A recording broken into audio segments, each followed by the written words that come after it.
al-Bukhari 1841. Narrated Ibn Abbas.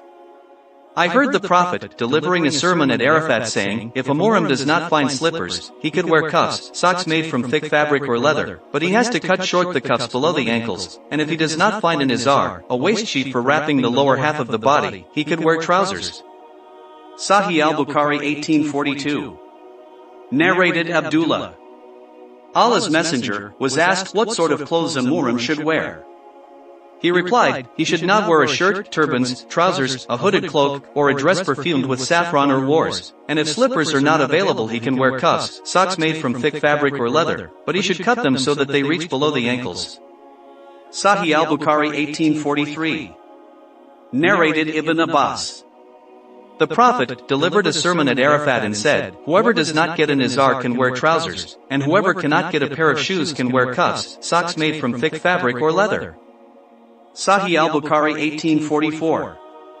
Arat al-Bara. The Prophet assumed Ihram for Umrah in the month of Dhul Qa'dah, but the pagan people of Mecca refused to admit him into Mecca till he agreed on the condition that he would not bring into Mecca any arms but sheathed. Sahih al-Bukhari 1845. Narrated Ibn Abbas. The Prophet fixed Dhul Hulayfa as the miqat, the place for assuming Ihram, for the people of Medina, and Karan al-Manazil for the people of Najd, and Yalamlam for the people of Yemen.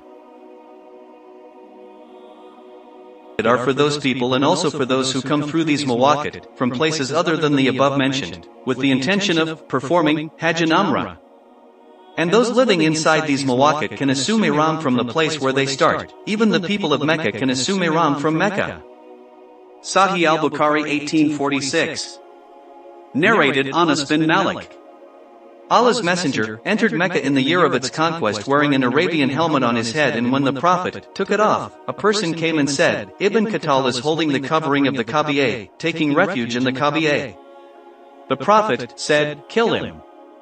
Sahih al-Bukhari 1847. Narrated Yali.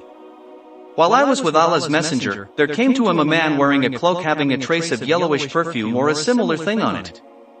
Umar used to say to me, would you like to see the Prophet at the time when he is inspired divinely?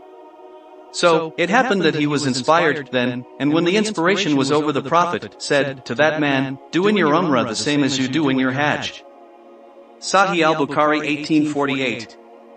A man bit the hand of another man, but in that process the latter broke one incisor tooth of the former, and the Prophet forgave the latter. Sahih al-Bukhari 1849. Narrated Ibn Abbas. While a man was standing with the Prophet at Arafat, he fell from his mount and his neck was crushed by it. The Prophet said, wash the deceased with water and sidr and shroud him in 2 pieces of cloth, and neither perfume him nor cover his head, for Allah will resurrect him on the day of resurrection and he will be reciting Talbiya. Sahih al-Bukhari 1850. Narrated Ibn Abbas. While a man was standing with the Prophet at Arafat, he fell from his mount and his neck was crushed by it.